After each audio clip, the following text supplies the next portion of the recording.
came falling down from heaven like the towers of 9/11, with a mission on his mind that'll never be forgotten. With a smile on his face, he dropped from God's kingdom, no longer a symbol of light, to find the one who killed him with that holster in his chest. He became the soldier of death, with a face on his mind that he will never forget.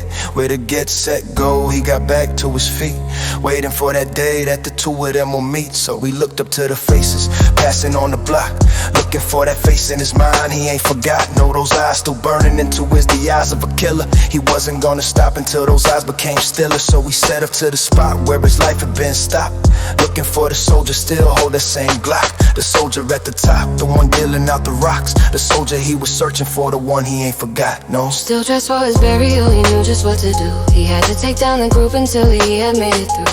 Walking along the block in the deadly heat waves, taking out the soldiers until in their bloody bathe. Nobody noticed that he had death within his eyes, or blood upon his clothes as he passed them on by. As a little girl stood in his path and threw him a smile, the soldier he was searching for came walking up behind. Red mist passed across his eyes as he knocked it to the ground, heading straight for the face he finally found. He watched as the faces showed horror, no remorse, became lifeless and still under his own two hands' force. He released his grip from his neck, let his body hit the floor as the scream from the little girl shook him to his core.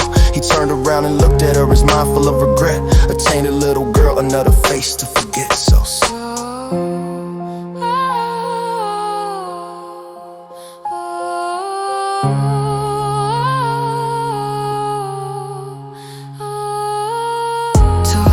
From this memory, try and set her free. Took her life into his hands and asked, girl, forgive me. But to his surprise, she looked into his eyes, nodded in agreement as she bravely held her cries. Suddenly he felt like he had life within his heart. His tears ran down his face as he broke the bones apart. With a click, click, snap, he felt his body fall flat. Tears down his face, praying to God he could go back. He looked at his hands and what he'd become, a servant of the dark side. He felt his heart go numb. He knew that he was done as the people of the block flocked. So he walked back to his victim to find the same block. He picked it up and looked around through eyes red, raw and sore. Not able to cope with the pain, he put it to his jaw. And as the black clock moved and the hour chime rang, he eased his finger on the trigger and got the click